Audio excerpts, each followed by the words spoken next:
Me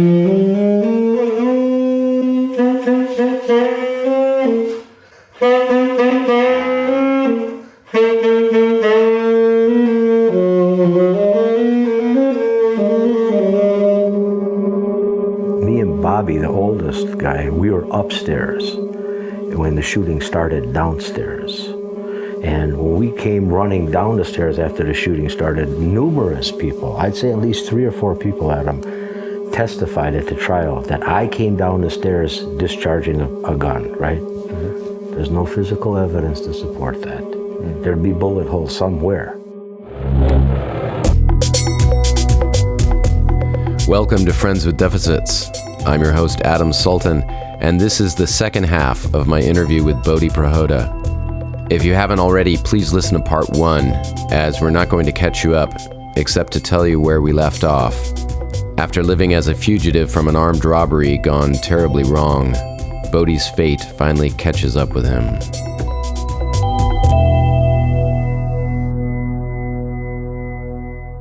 So I escaped when I was almost 20, so I was like just over 23 when I came back to prison.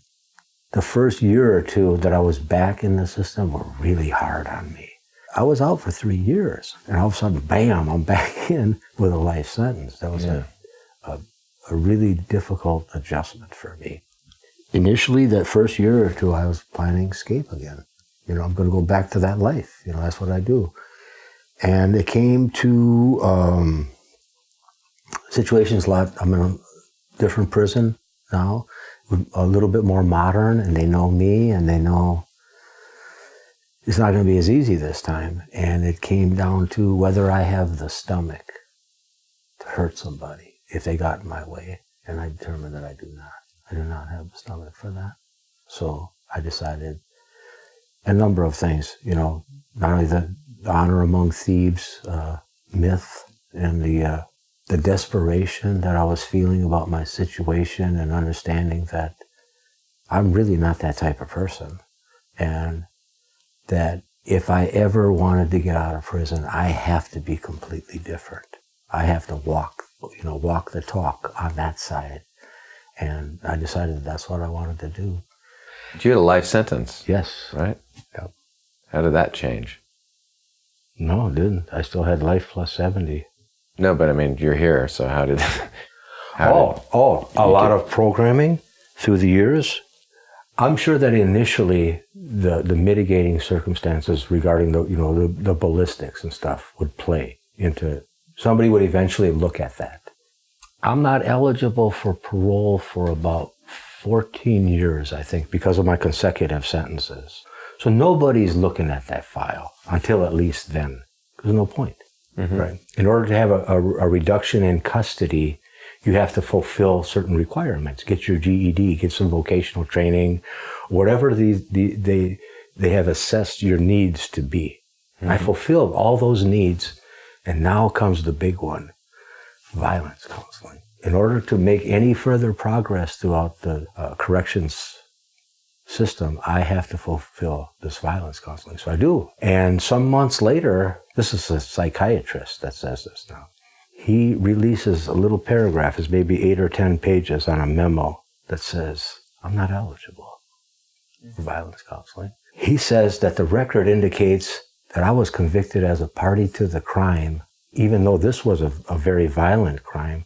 I don't have a history, because history means more than one. I don't have a history. And he clearly states that I was convicted as a party to the crime. He's saying this, not me. Mm-hmm. Although I've been saying that all these years, but it indicates that he read the file. He took the time, because it took him months to release this little paragraph. When I get this, it's like, wow, this is going to be a very, significant document for me. And it wasn't. It wasn't until years later. It probably took another 12, 14 years before I got a custody reduction to a minimum security. And then how long were you there? Only 2.5 years. And there's lifers have spent 10 years, 10, 12 years. 2.5 is highly unusual. Is that all because of behavior programming? Yes, and another thing. I had a lot of family support Even my sister Pat, she's not a criminal anymore. But I have a number of brothers and sisters, and my son was coming to see me a little bit by then because his kids were already born, and we were starting to establish a relationship. But I also had a number of those people who worked their way through the system over those 3 decades who knew me, and they were in positions now where, oh, wait a minute, no, you're wrong about him. I've known him. I will go to bat for him. And I've had this discussion with a number of staff members who have told me this, that they understand some of these guys are getting out.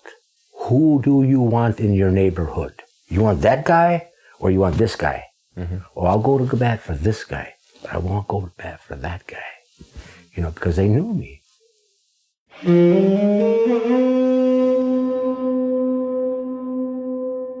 9/11 was 01, right? Mm-hmm.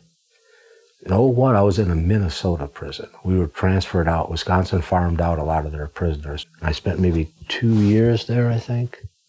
And while I was in that prison, a friend of mine had a friend or a cousin or something who worked for a lawyer in the Milwaukee area. And he said, you get this lawyer, you pay him a couple $1,000, he'll go to bat for you, right? So I talked to my family, and they had talked over the years about appealing my case. Appeals cost tens of thousands of dollars. And we lost every appeal. There's nothing left. But my family believes in me, and they want to help, and they've offered.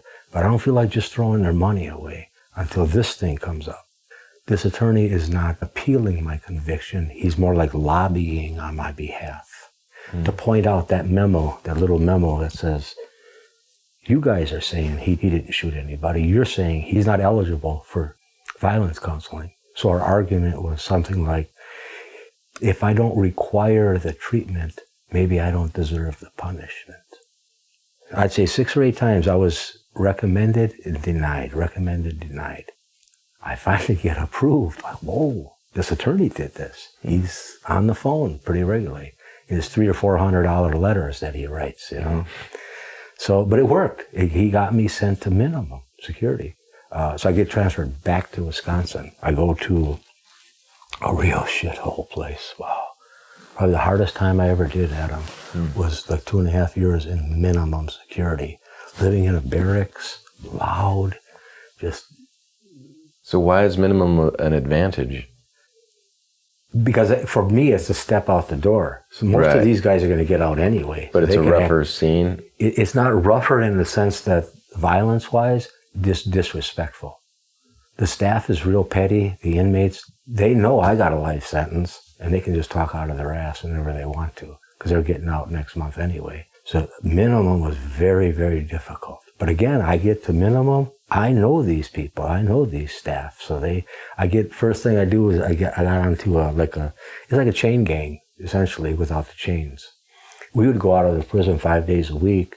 We'd go to state parks, to cemeteries, to churches, cut their grass, paint their fences. We paved roads. We did all sorts of different things. It's called the Project Crew. So I did that the first summer that I was there. And in the wintertime, Project Crew doesn't go out a lot. So that's when I went to the prison farm and eventually worked my way up into a position where I was basically a driver. I drove farm equipment around. Did you have any desire to escape at that point? No. I already got one foot out the door. Mm-hmm. Felt very fortunate. And all 3 of my co-defendants were still in higher security. My hearings are in January. So this is probably around November or so. The attorney tells me, they're going to let you go. Will you go up in January? I go up in January, I get another 12-month defer. Like, what? Oh, man. What happened, right?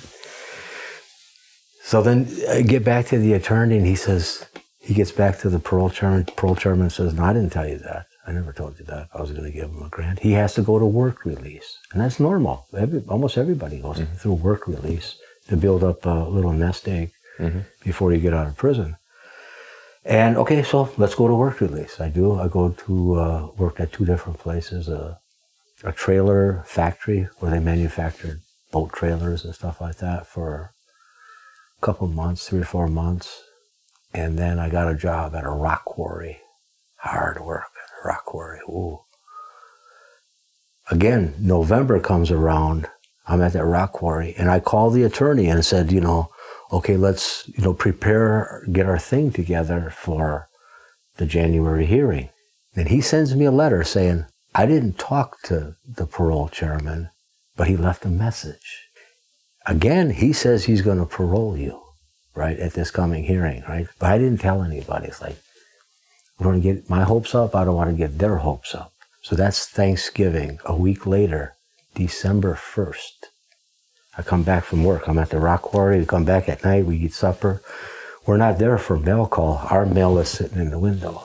It's a letter from the Department of Corrections, Division of Parole, granting me a parole. Yeah. I didn't even see the parole board. 20 days later, I was out. Just like that. Almost miraculous. He turned me loose. There's a funny twist to that story as well. The man who paroled me was also a Milwaukee police officer. And he lost his job for it. Yes. Really? Yeah, big articles in the paper about this. He did his 20 or 25 years or whatever and retired. I think he was a lieutenant or something, or captain. He gets an appointment as the parole chairman. He's only there for like 2 years. He paroles me in December. Now, my buddy Pat, as soon as he finds out that I got paroled, he's all over that. He was out for 3 years on escape and rah, rah, rah, rah, rah. And Pat straightened up over the years, but he also learned to play the game, too. He knew how to manipulate people. And he did. And he was good at it. So I get out in December of 2005. In like April of 2006, Pat gets released. And a week or two later, it's on the front page of the Milwaukee Journal. Look who just got out of prison. It's me and Pat. They didn't say that when I got out. I'm sure the people, the district attorney's office or the police department or something, they know who did what. But they're not saying that in this article, right, that I had mitigating circumstances or anything like that. They didn't mention that. They mentioned that the two of us have both been released, and they say who did it. I believe that's on a Sunday. It's on the front page of the Milwaukee Journal Sentinel. By Friday, he's forced to resign as a parole chairman. And he argued, I believe, in those articles, he states that all he was doing was following the regulations. And he was. When we were convicted in 1976, I think the average lifer served about 15 years. And then through the 80s and 90s, when the Get Tough on Crime thing happened, a lot of laws were changed. In 2000, Wisconsin adopted the truth in sentencing, which means you get 20 years, you do 20 years, right? So that attitude towards getting tough on crime really affected us. It's not supposed to apply to us. We're old law guys, but we're being treated under new law standards. And what he was arguing, that he was just treating us by old law standards, which he was. And he lost his job for it. Yeah. Hi, I'm a commercial. My name is Steve, and I don't want to be here. I help to create revenue for shows that my company sponsors by hawking products and services. For instance, I could be helping the Friends with Deficits podcast by giving you a special code for a special discount to go buy some special thing, and win-win, right? But sometimes you just want to listen to what you came to listen to, and you'd rather skip over things like me. Or maybe you already own the world's most comfortable toaster made from revolutionary technology. In that case, there's Patreon. That's how you, the consumer, who only wants to consume a nice little podcast, can support this show without listening to commercials like me.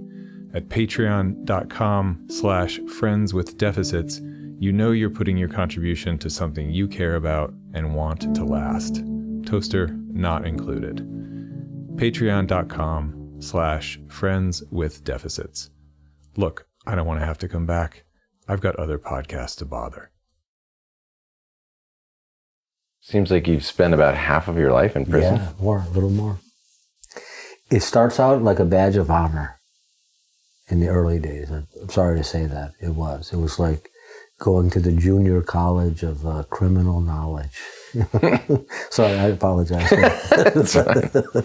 But that's what it is, because all three of those guys that I went to prison with, all three of those guys, we were all in the boys' school together, in the reform school. We didn't know each other at the time. We knew of each other, but we didn't associate with each other. But that's not uncommon. Okay, and I grew up in a predominantly white neighborhood, which was right next to a Hispanic community. So by the time I'm in 7th grade and junior high school, I know a lot of Hispanics also. But it was right around that same time, 7th, 8th grade, when I started getting locked up in the state reform school. So I know a lot of black kids too. But even kids that I had gotten in fights with as a juvenile, by the time we get to prison, we're homeboys. I got a wide network of associates and people who know me. It'd be very different if I got sent to prison in Texas where I didn't know anybody. Yeah. I knew a lot of people. And I'm sorry to say, Adam, that and I did not play on this a lot, but some of my co-defendants played on the nature of our offense as a badge of honor. You mean to like establish rank or something? Yes. Okay. That's a thing in that element. Yeah. You know, people respect that. I didn't play on that. Very little, I would say. Maybe in the early years of my incarceration, but I wanted to get away from that, as far away from that as I could. In fact, I'm quite pleased to say that the majority of people in prison, staff or inmates, if they knew my story, they didn't hear it from me. They had no idea. They might have known I was a lifer, but they didn't know why. I think it's very offensive. You know, it's very painful. A lot of lives were destroyed, literally and figuratively. Mm-hmm. That's not the thing I wanted to carry. That's not. So I avoided that. Have you been in touch with anybody around the crime? A little bit. The victims at all? Or Not the victims, no. I was 18. The police officer, Dennis Obradovich was his name. He was about 30-ish at the time. So I'd say his parents were probably in their 60s. So it's highly unlikely that they'd still be alive. Oddly enough, he was in that cocktail lounge that night celebrating his engagement. His squad partner was in there with his girlfriend also. His squad partner never drew his weapon. And the testimony of the trial, there was some considerable drinking going on with their group as well. Not only us, but him too. Have you ever been back to that bar or anywhere near it? I've driven by it. Just recently, in June I did. Not intentionally. I know people in that neighborhood. I grew up in that neighborhood. Would you ever go back in? No. That would seem disrespectful. Yeah. I did go back there once with the jury. Yeah. They do that as part of they take the jury to the crime scene, mm-hmm. and they take us there too, all shackled up and everything. Yeah. But no, I never even considered that. So how long have you been out? Christmas will be 13 years. So did you have any sense of going back to your old life, or was it a total change of heart? No. My old life being a criminal, or? Yeah, or partying or whatever. No. I got that out of my system. And oddly enough, that's where I got into spiritual stuff, prison. There was a bulletin on the board one day about meditation class. Ooh, what's that about? So I went to our prison psychologist was teaching people how to meditate. Oh, let's go do that. He gave me some books. This was Rajneesh stuff. And one thing led to another. And I dove into that like, whoa, that's what I was looking for. I knew there was something, like we all do. We all know there's answers to these things, I became a sannyasin. That's like a Sanskrit word or something, mm-hmm. for a disciple. Of the Rajneesh? Yeah. The infamous... Yes. And I wore red shirts all the time, red T-shirts. And he gave me the name Bodhi. Have you seen that documentary I have about them? I have not. And it's not very flattering. Right. Yeah. And I remember a lot of that stuff. And a lot of that is true. I believe a lot of it is true, but that's not what he was teaching. Because somebody was telling me that he was promoting a life of luxury. And that's not the impression I got. The books that I read, he said, if drugs are your thing or money or whatever, do it with consciousness. And then you'll find out if it's for you or not. That's a good way to look at it. Yeah. So I don't think he was promoting loose morals or drugs or drinking or any of those sort of things. Did you feel like you had a period of reform where your life, like you're describing, where it kind of changed while you were in prison? Yes. There've been a bunch of those. And it's mostly by like going down the wrong road to see, that's not for me. You know what I mean? Whether it would be, certain associates or there's drugs in prison. There's not a lot, but there's some drugs in prison, and there's values. I got involved in a lot of treatment programs and educational programs in prison for two reasons. One was to pad the record, because that's what they want you to do. It's going to show in that massive file how I spent those years, right? And secondly, because I can't watch TV all day. And I don't want to do the shuck and jive thing that goes on in prison. That's not me. I have to have meaningful things, meaningful conversations, interactions with people. And I've also felt like a very genuine connection to the catharsis process. You know what I'm saying? I carry this shit around, and when I get in front of a group of people or a therapist or something like that, and I get it off my chest, and it's like, oh, okay, that's good. That's what I wanted. I wanted to get that shit off of my chest. I don't want to carry that stuff around. It's similar to like that now, even with musicians that I know. I like playing with them, playing music with them, but we don't have meaningful interactions. We talk about whatever, but it's not real stuff. Like, would you consider yourself an outlier in prison? Oh yeah, those ideas. Yeah, very much so. Was it difficult? Were you up against a lot of aggression, or? At times, yes, at times. But I had that network of friends too who respected what I was doing, even though they didn't agree with it. The Rajneesh thing, or a lot of guys in prison play on the Bible or the Quran or whatever because it looks good. Fool the wife for a little while, or fool the parole board or whatever. But I think that if you're genuine about it and you're a consistent person day after day, people get that and they respect you for it. So, yeah, but there was difficulties, yeah. Or did you miss prison when you got out? Was it hard to adjust? It was hard. It was very hard to adjust. A lot of anxiety. It was like I was overwhelmed by the world. I think a lot of it had to do with me not wanting to be me. Who wants to be that guy? The ex-convict, the convicted felon, the convicted murderer. Who wants to be that guy? So I wouldn't share that, even though these guys, the people I work for, they knew I was in prison because the company hired me while I was in prison. So the supervisors, for sure, they knew I was in prison. They probably told some of the guys, but I was never comfortable talking about that. And not until just recently, really, the last 8 or 9 months, that I started to open up. When did you get to Texas? About 20 months or so. Did you come down here for family, or? Yes. My son moved here shortly before I got released. Initially, I thought, there's no way in hell I'm moving to Texas.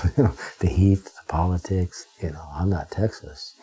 But after that 2-week vacation that I spent here, it's like, I really want to be around my grandkids. I didn't know them. I didn't know my son, really. Just from the visiting room, a little bit here and there. I didn't know these people. But I knew that I wanted to be a part of that. And so I requested a transfer. And Wisconsin granted me the transfer. And I'm glad I'm here. Wait, requested a transfer from your job? No, from parole. I had a transfer. Oh, yeah, you're on parole. Okay. Yeah. Are you still on parole? Yes. How long? I have a life sentence. I could be on parole forever. Really? Yeah. I didn't know that works that way. Yeah, it does. It doesn't always. Actually, Wisconsin is considering a discharge, but that's probably unlikely due to the nature of my offense and that the controversy that was stirred up when Pat was released in the newspaper. Have you been in touch with him? Occasionally, he calls me. Yeah. Is it friendly? It's scary. He's the devil, you know. Is he scheming or something? Or Sometimes he is. Wow. You're in touch with the other two guys? No. Brian's, he's the other non-shooter. He's still in prison. His sister called me just a couple of weeks ago to say that he was finally reduced to minimum. After 43 years, finally transferred to a minimum security. Just a couple of weeks ago, he was transferred.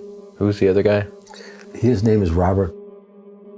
He has been diagnosed as schizophrenic, heavily medicated, very dangerous person. In prison? Still, yep. Was he was the gunman? He right? was the main gunman, yeah. When he's on his meds, he's like extremely passive person, real slow, low energy. He's a very dangerous person. He'll likely never get out. Have you talked to him? No, but I know his family. I saw his brother in June when I was visiting. Here's a question I ask on my podcast, which is a strange one, especially with this circumstance. But would you consider the benefits of what happened to you? There's a lot of benefits. A lot of soul searching. There was a lot of coming to terms. I blamed my family and drug use and alcohol use, and those were factors in this, but they weren't the main factor. The main factor was I was trying to be somebody that I was not. I was trying to be a tough guy when I really was a sweetheart. I was a soft, sensitive person. And the odd thing is, Adam, I always knew that I was faking it when I was going through that. I always knew I was faking it. I think that that soul searching and that reflecting on what was real as opposed to the excuses that I was making have caused me to take a different direction. You know, karma is a wonderful thing. Not so much when you're caught up in your own karma, but my karma definitely made me change course. No doubt about it. I'm very grateful for that, to have the community that we have for that. And I don't know that I'd have been here without that. I can look at other people, family members, and other friends that I grew up with who didn't go to prison, but they didn't really change either. They're still blaming other people for their shortcomings, and they're still self-medicating and complaining that life isn't fair. Yeah. You know, so another thing is, like, as a kid, I was not a good student in school. In prison, I was an excellent student. I needed that discipline. I'm serious. Careful what you wish for. Eh? Yeah, I was an outstanding student in school. As a kid, I was threatened to be held back 3 or 4 times. I told you I had to go to summer school for reading, right? Now, I was 30 years old when I finally got my GED. The only part I had to study for was the math. I had record high scores for that prison. And I never thought of myself as like a bright person or anything, but I just read in prison. I took courses and I read stuff and I was interested in stuff. And it's like, oh, it could be like that. Then I enjoyed that. So that's very good. I learned to play music in prison. Started playing the guitar when I was about 25. And then a couple of years later, I took up the saxophone, studied theory, played piano a little bit. I don't think I'm a proud person, but one of the things I'm a little bit proud of is that, and I took a lot of shit from this too in prison, particularly when staff could be very nasty to me, and I'd wear them down. Certain staff members who went out of the way to treat me very difficult with me, 5 or 6 months, they had a lot of respect for me. I'd kill them with kindness. And I was pleased that I could do that even though I took shit from other inmates. Why do you let him talk to you that way? Well, because he doesn't know me. But when he gets to know me, he'll respect me. And I'd say 9 out of 10, you can't get to all of them, but 9 out of 10 of them would eventually come around. Some of them even apologized to me for the way they treated me after they saw who I really was. You know, that was not a threat to them. And I think some of those people would go to bat for me. Say, he's not the guy I thought he was. No. Did you experience any violence there? Not to me, but I saw other things, yeah. A little bit. I got in fights and stuff, but early on, I hadn't been in any altercations since like the early 80s. Was the last time I had any physical problems with somebody. Another benefit, big benefit, is that my family, I told you about the honor among thieves and the needing to change my ways and all that. Mm-hmm. Family members would come to visit me in prison, and I would wonder, what do they see in me? Because I'm not that guy. Why do they bother helping me and coming to visit me and put money on my books and stuff like that? If they knew what a selfish asshole I really was, they wouldn't be doing this, right? So throughout the course of me changing who I was, I began to value that, the family and friends that I had, and to give back and understand that this is a two-way street right here. They see something in me, well, maybe I can be that person. Maybe I can live up to what they think they're seeing. And through the years, I developed very good relationships with my family and with people who stuck with me, and understand that they have an investment. My success or my failure has a lot to do with them as well. And I like that side of it. I like being connected and knowing that whatever I do has an effect on that. That's a valuable lesson right there, to make that connection. I mentioned something to somebody about being in prison, and she didn't know the extent of it or anything, but she's a school teacher.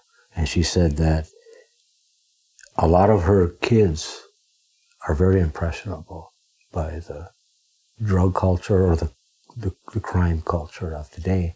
And she asked if I could give her any advice to talk to these kids. And I really couldn't at the time, right off the top of my head. I couldn't think of anything to say, but I've thought about it since then, and that was a big part of it for me too, is I thought there was a lot of glamour in crime. There's certainly, there's excitement, mm-hmm. a dangerous sort of excitement. I wouldn't call it glamour at all.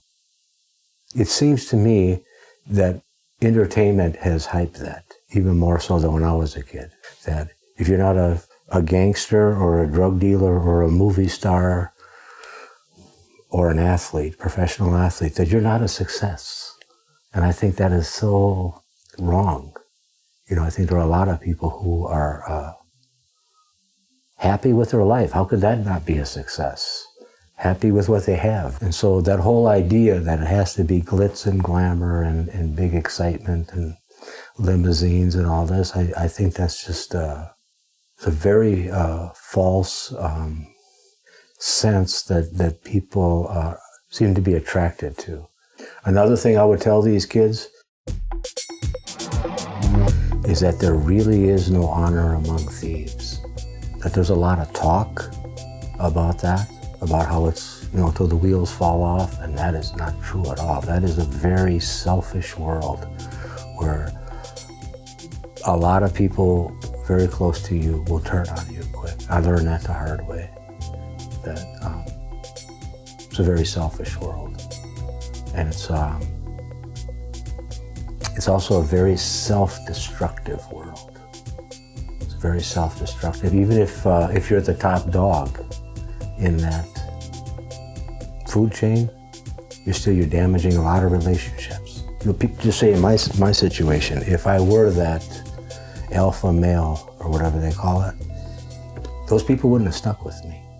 My family and friends who did stick with me through those troubled times and have since then, they would have seen that I was really a selfish person, and I would have damaged a lot of relationships along the way. And fortunately, I did not do that. Yeah, that world is not at all what it seems. It's not. It's an ugly world. There's nothing glamorous about ugliness. I used to do the scared straight thing in prison, talk to kids, and I would often talk to them, use analogies like, when you were 6 years old, it was your teddy bear was the most important thing. And then when you were 10, it was your bicycle. And then when you were 16, it was your girlfriend, or, the things that are important to you are going to constantly change throughout your life. Mm. So don't make big mistakes by pouring all your your chips into this one thing that's going to affect you for so many years later. You know, because your values are going to continue to change throughout your life, even though you stop growing physically. Yeah. Spiritually or mentally, intellectually, you're not going to stop growing. You're going to continue to grow, and your values will constantly change. So I think that's important too. And this is a healing process for me too, Adam, to do this. I'm glad that you asked me to do it. I was initially reluctant, you know. That's my first thought, is like, ooh, I can't go there. But I'm glad you did. Glad you did. Thanks. I'm glad you were willing to talk. Appreciate it. Do you want to play a little sax? I can, sure. Yeah.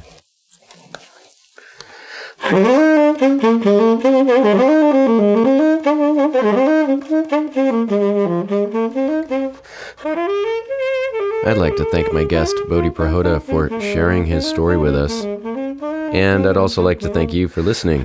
If you'd like to support the show, check out patreon.com/friendswithdeficits. That's patreon.com/friendswithdeficits. You can also sign up for our newsletter and listen to episodes at our website, friendswithdeficitspodcast.com. I'm Adam Sultan. Until next time, don't run away. You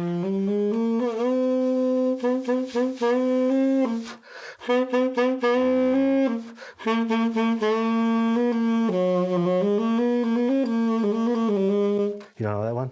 Herb Albert, Rise? Oh, nice. Oh, yeah. How about this one?